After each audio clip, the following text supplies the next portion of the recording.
அமெரிக்காவோட மேலதிகமான ராணுவம் ஈரான் போரில் பயன்படுத்தப்பட இருக்கின்றத முதல் தடவையாக அமெரிக்க பாதுகாப்பு தலைமையகம் பென்டகன் இன்றைக்கு உறுதி செய்திருக்கு. அமெரிக்க ஜனாதிபதி டொனால்ட் ட்ரம்ப் அறிவிச்சிருந்தார், இந்த போரில் நாங்கள் வெற்றி அடைஞ்சிருக்கிறோம், போர் முடிவுக்கு வருது, 15 நிபந்தனைகள் ஈரானுக்கு விதிக்கப்பட்டிருக்குன்னு சொல்லி. ஆனால் முதல் தடவையாக பென்டகன் உறுதிப்படுத்தி இருக்கு அமெரிக்காவினுடைய மேலதிகமான படைப்பிரிவு இந்த போரில் களமிறக்கப்பட இருக்குன்னு சொல்லி. ஆயுத தயாரிப்பையும் அமெரிக்கா அதிகரிச்சிருக்கு. அவசர தேவைகளுக்கு பயன்படுத்துறதுக்கான உடனடியான ஆயுதங்களை தயாரிக்கிறதுக்கு 3 நிறுவனங்களோட அமெரிக்கா புதிய உடன்படிக்கையில கைச்சாத்திட்டு இருக்கு. இந்த போர் ஆரம்பிச்சு முதலாவது தடவையா வடகொரிய ஜனாதிபதி கிம் ஜோங் உன் அமெரிக்கா சம்பந்தமா உரையாற்றி இருக்கிறாரு. ரஷ்யாவை கோபப்படுத்துற மாதிரியான 2 சம்பவங்கள் இஸ்ரேலால செய்யப்பட்டிருக்கு. இந்த போர்ல நினைச்சு கூட பார்க்க முடியாத, எதிர்பார்க்க முடியாத திடீர் திருப்பங்கள் மாதிரியான பல சம்பவங்கள் தொடர்ச்சியா நடந்து கொண்டிருக்கு. என்ன நடக்குதுன்றத இன்னும் விளக்கமா தெளிவா இந்த வீடியோல பார்க்கலாம். அமெரிக்கா ஈரானுக்கு 15 நிபந்தனைகளை விதிச்சிருந்தது. இந்த 15 நிபந்தனைகளோடையும் உடன்பட்டா போர் நாங்கள் முடிவுக்கு கொண்டு வருவோம், ஈரான் மேல எந்த விதமான தாக்குதலும் நடத்தப்படாது, அணு ஆயுதத்தை கைவிடுறது உட்பட 15 நிபந்தனைகள் சொல்லி அமெரிக்க ஜனாதிபதி டொனால்ட் ட்ரம்ப் குறிப்பிட்டிருந்தார். ஆனால் இன்றைக்கு ஈரானுடைய அரச ஊடகம் குறிப்பிட்டிருந்தது, இந்த 15 நிபந்தனைகளும் நிராகரிக்கப்பட்டிருக்கு. ஈரான் கடைசி வரைக்கும் இதோட உடன்பட போறது கிடையாது. நாங்க புதுசா உங்களுக்கு 5 நிபந்தனைகள் விதிக்கிறோம், இந்த 5 நிபந்தனைகளையும் நீங்க ஏற்றுக்கொண்டா இந்த போர் முடிவுக்கு வரும் சொல்லி ஈரான் தரப்பு சொல்லி இருக்கிறதா ஈரானுடைய அரச ஊடகம் இன்றைக்கு செய்தி வெளியிட்டிருக்கு. அந்த 5 நிபந்தனைகள்ல முதலாவது, போர் முற்றுமுழுதா முடிவுக்கு வரணும். தற்காலிகமான போர் நிறுத்தம் என்றதுக்கு எந்த விதமான பேச்சுக்கே இடம் கிடையாது. போர் முற்றுமுழுதா முடிவுக்கு வருமா இருந்தா மட்டும், அதுக்கான உத்தரவாதம் கொடுக்கப்பட்டா மட்டும் இது சாத்தியமாகும் சொல்லி ஈரான் அறிவிச்சிருக்கு. 2வது, எல்லா தரப்பிலிருந்து நடத்தப்பட்ட தாக்குதல்களும் முடிவுக்கு வரணும். அமெரிக்காவினுடைய தாக்குதல் மட்டும் முடிவுக்கு கொண்டு வரப்பட்டா போதுமானது கிடையாது, இஸ்ரேலினுடைய தாக்குதலும் முடிவுக்கு கொண்டு வரப்படணும். 3வது, ஹோமஸ் நீரிணையை கட்டுப்பாட்டுக்குள்ள வச்சிருக்கிறது ஈரானுடைய ஒட்டுமொத்த இறையாண்மைக்குரிய ஒரு பகுதியா ஹோமஸ் நீரிணைன்றது கருதப்படும். அதை ஆட்சி செய்ய போறது நாங்க தான், இதுல யாரும் தலையிடக்கூடாது என்றது 3வது கடுமையான நிபந்தனை. நீங்க ஏற்படுத்தி இருக்கிற சேதத்துக்கான முழுமையான இழப்பீடு, நட்டஈடு கொடுக்கிறதுக்கான உத்தரவாதமும் அதுக்கான ஒரு மெக்கானிசமும் உருவாக்கப்படணும் என்ற 4வது கோரிக்கை முன்வைக்கப்பட்டிருக்கு. 5வது, இந்த போர் நிறுத்தம் என்றது திரும்பவும் பேச்சுவார்த்தையோ திரும்ப ஒரு தாக்குதல் நடத்தப்படும் என்ற நிலைமையோ உருவாகக்கூடாது, அதுக்கான ஒரு சர்வதேச உத்தரவாதம் கொடுக்கப்படும் என்ற மாதிரியான 5 கடுமையான நிபந்தனைகள் ஈரான் தரப்புல இருந்து முன்வைக்கப்பட்டிருக்கு. அமெரிக்க ஜனாதிபதி டொனால்ட் ட்ரம்ப் நேற்று ஊடகங்களை சந்திக்கும் போது சொல்லியிருந்தார், 15 நிபந்தனைகளை நாங்கள் விதிச்சிருக்கிறோம், இந்த பேச்சுவார்த்தைகள் இந்த கிழமை ஆரம்பிக்கப்படலாம், கிட்டத்தட்ட போர் முடிவுக்கு வந்திருக்கு, போர்ல அமெரிக்கா வெற்றி அடைஞ்சிருக்கு, இந்த வெற்றியை எல்லாரும் கொண்டாட வேண்டி இருக்கு, இனி போர் நடத்தப்படாத முடிவுக்கு வருது என்ற மாதிரி நேற்றைய நாளில் அறிவிச்சிருந்தார்.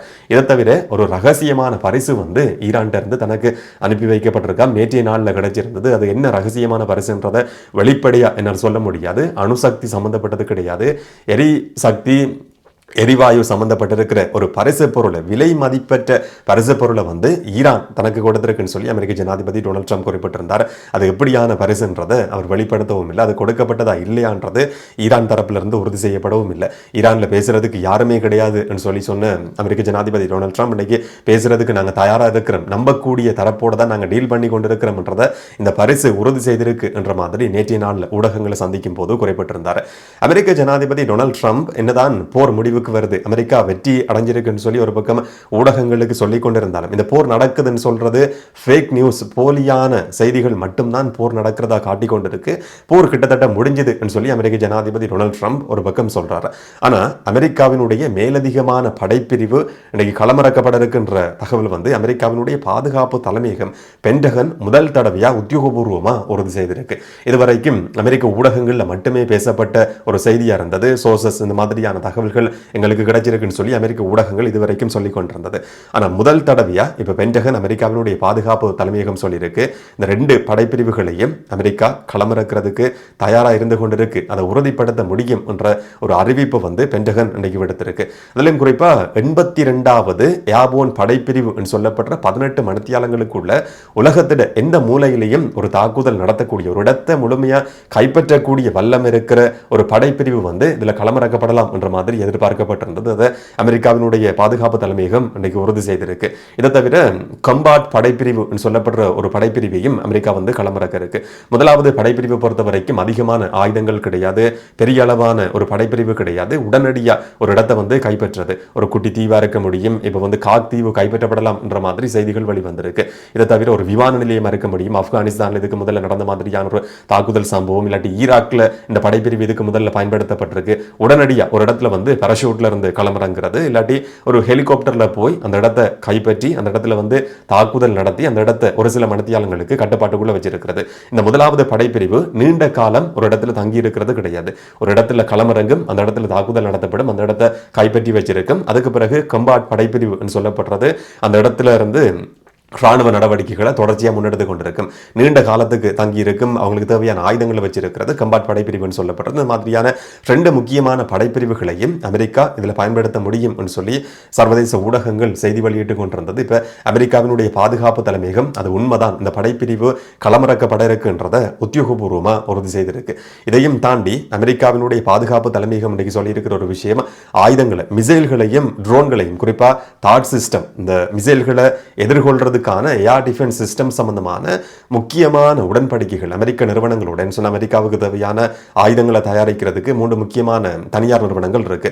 இந்த நிறுவனங்களோட அமெரிக்கா வந்து புதிய உடன்படிக்கையில கைச்சாத்திட்டு இருக்கு. அதுலயும் அவசரமா தேவைப்படுற உடனடியான ஆயுதங்களை தயாரிக்கிறதுக்கு, ஆயுத தயாரிப்பை விரைவுபடுத்துறதுக்கான உடன்படிக்கை என்ற மாதிரி இன்றைக்கு பல ஊடகங்கள் குறிப்பிட்டிருந்ததை பார்க்க முடிஞ்சது. இந்த போருக்கான தயார்படுத்தல் என்ற மாதிரி தான், போரோட நேரடியாக சம்பந்தப்படாத ஒரு விஷயமா பார்க்கப்பட்டிருந்தாலும் கூட போருக்கு வந்து அமெரிக்கா பெரிய அளவில் தயாராகி கொண்டிருக்கு என்ற மாதிரி இந்த செய்தி வந்து இன்னைக்கு பேசப்பட்டிருந்தது. அமெரிக்கா ஈரானுக்கான போர் செலவுக்கு 200 பில்லியன் அமெரிக்க டாலரை செலவு செய்யலாம் என்ற மாதிரி ஏற்கனவே செய்திகள் வெளிவந்திருந்தது. இப்ப பல பில்லியன் கணக்கான உடன்படிக்கையில 3 தனியார் நிறுவனங்களோட அமெரிக்கா வந்து கைச்சாத்திட்டு இருக்கு. ராணுவத்துக்கு தேவையான ஆயுத தயாரிப்பு அதிகரிக்கப்பட்டிருக்கு என்ற செய்தியை பொறுத்த வரைக்கும் அமெரிக்கா வந்து பெருசா ஏதோ ஒரு திட்டத்தில் இருக்கு என்ற மாதிரி தான் இந்த செய்திகளை வச்சு பார்க்குற நேரத்தில் நாங்கள் விளங்கிக் கொள்ளக்கூடிய மாதிரி இருக்கு. அமெரிக்காவினுடைய தீர்மானங்கள், ராணுவ செயற்பாடுகள், படைப்பிரிவுகள் எந்தெந்த இடத்திலேயெல்லாம் நகர்ந்து கொண்டிருக்கு என்றதை பற்றி நாங்கள் உன்னிப்பா கவனம் செலுத்தி கொண்டிருக்கிறோம் சொல்லி ஈரானுடைய சபாநாயகர் முகமது பாகேர் இன்றைக்கு வந்து குறிப்பிட்டிருக்கிறார். இஸ்ரேல் பிரதமர் பெஞ்சமின் நெட்டன்யாகுவினுடைய தீர்மானம், அமெரிக்காவினுடைய தீர்மானம் இருந்தாலும் இதுக்கு பின்னால் இருக்கிறது இஸ்ரேல் பிரதமர் பெஞ்சமின் நெட்டன்யாகு தான்.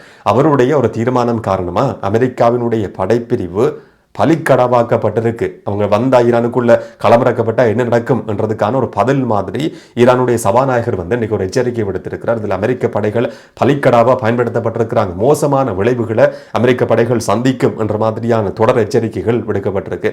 ஆனால் ஒரு சில ஊடகங்கள் குறிப்பிட்டிருந்தது, சபாநாயகர் என்னதான் அமெரிக்காவுக்கு இந்த மாதிரியான எச்சரிக்கைகளை விடுத்துக் கொண்டிருந்தாலும் அமெரிக்காவோட கிட்டத்தட்ட நெருக்கமாக செயல்படக்கூடிய ஒரு நபர் என்ற மாதிரி அமெரிக்கா பார்க்குது. அமெரிக்காவினுடைய ஒரு நண்பர் என்ற மாதிரி பார்க்கப்படுற நபர், இல்லாட்டி ஈரானுடைய அடுத்த தலைவர் என்ற நிலைமைக்கு ஏதாவது ஒரு பெரிய மாற்றம் நடந்து, போர் நடந்து, ஒரு முழுமையான கட்டுப்பாட்டுக்குள்ள கொண்டு வரப்படுமா இருந்தா ஈரானுடைய அடுத்த தலைவர் என்ற இடத்துக்கு நியமிக்கப்பட இருக்கிற நபரா வந்து அமெரிக்காவினுடைய பார்வையில் அமெரிக்காவோட இவர் சேர்ந்து செயல்படுவார் என்ற மாதிரி ஈரான் சபாநாயகர் பாகர் பார்க்கப்படுறார் என்ற மாதிரி இன்னைக்கு செய்திகள் வெளிவந்திருந்தது. இது பொதுவாக எல்லா நாடுகள்லையும் இல்லாட்டி போரோட சம்பந்தப்பட்டிருக்கிற தரப்புகளில் வந்து ஏதாவது ஒரு நபரை வந்து ஒரு தரப்பு பயன்படுத்துறது பொதுவாக வளமையானது.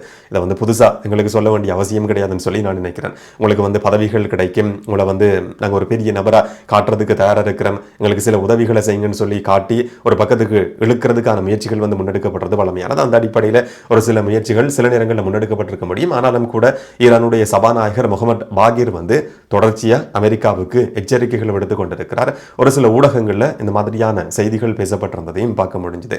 குவைத் சர்வதேச விமான நிலையம் மேல ட்ரோன் தாக்குதல் நடத்தப்பட்டதுல 4 இடங்கள் பற்றி எரிஞ்சு கொண்டிருக்கு சொல்லி செய்திகள் வெளிவந்திருந்தது. அதை கட்டுப்படுத்துறதுக்கான முயற்சிகள் முன்னெடுக்கப்பட்டிருக்கு. இது வந்து சர்வதேச சட்டத்துக்கு புறம்பானது சொல்லி குவைத் வந்து ஈரானுக்கு கடுமையான ஒரு எச்சரிக்கையை விடுத்திருக்கு. ஒரு பக்கம் எல்லா நாடுகளும் இருக்கிற சந்தர்ப்பத்தில் வந்து ஸ்பெயின் மட்டும் அமெரிக்காவுக்கும் இஸ்ரேலுக்கும் எதிரான கடுமையான கருத்துக்களை இன்றைக்கு சொல்லியிருந்ததும் முக்கியமாக கவனிக்கப்பட வேண்டியது. இன்னொரு பக்கம் இந்த போர்ல முதல் தடவையா வடகொரிய ஜனாதிபதி கிம் ஜோங் உன் அமெரிக்கா சம்பந்தமா ஒரு யாற்றி இருக்கிறார். ரஷ்யாவும் இதுக்குள்ள ஏதோ ஒரு விதத்தில் சம்பந்தப்படுமா என்ற மாதிரியான எச்சரிக்கைகளும் விடுக்கப்பட்டிருக்கு. வடகொரிய ஜனாதிபதி கிம் ஜோங் உன் வந்து ஒரு இடத்துல உரையாற்றும் போது குறிப்பிட்டிருந்தார், நாங்கள் அணு ஆயுதத்தை வச்சிருக்கிறது ஏன் பிழையான தீர்மானம் கிடையாது என்றதை இப்ப நடந்து கொண்டிருக்கிற சில சம்பவங்கள் உறுதிப்படுத்தி இருக்கு. அமெரிக்கா எந்த ஒரு நாடா இருந்தாலும் அணுசக்தி இருக்கிற நாட்டின் மேல தங்களுடைய ராணுவத்தை பயன்படுத்துறதுக்கோ இந்த மாதிரி எச்சரிக்கைகள் விடுக்கிறதுக்கோ முன்வரது கிடையாது. அணு ஆயுதம் இல்லாத நாடுகள் மேலதான் அமெரிக்காவினுடைய ராணுவ செயற்பாடுகள் முன்னெடுக்கப்படுது. எங்களுடைய தீர்மானம் சரியானது, அணு ஆயுதத்தை வச்சிருக்கிறோம் என்ற தீர்மானம், அதை கைவிட போறது கிடையாதுன்னு சொல்லி நாங்கள் எடுத்துக்கொண்ட தீர்மானம் சரியானது என்றதை வந்து இன்னைக்கு நடந்து கொண்டிருக்கிற சம்பவங்கள் உறுதிப்படுத்துதுன்னு சொல்லி வடகொரிய ஜனாதிபதி கிம் ஜோங் உன் உரையாற்றி இருந்தார். அமெரிக்காவோட சில பேச்சுவார்த்தை முயற்சிகள் முன்னெடுக்கப்பட்டிருந்தாலும் அது வந்து தோல்வியில முடிவடைஞ்சிருந்தது.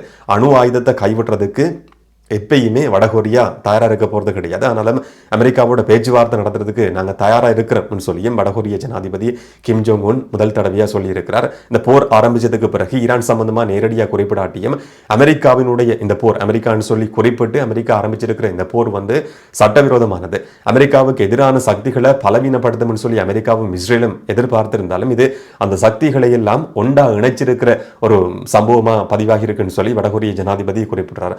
அமெரிக்காவின் இந்த முயற்சி வந்து பேக்ஃபயர் ஆகியிருக்கு. அமெரிக்கா எதிர்பார்த்தது என்னமோ இப்ப நடந்து கொண்டிருக்கிறது வேற என்னமோ சொல்லி கடுமையான சில கருத்துக்களை வந்து வடகொரிய ஜனாதிபதி குறிப்பிட்டிருந்ததையும் பார்க்க முடிஞ்சது.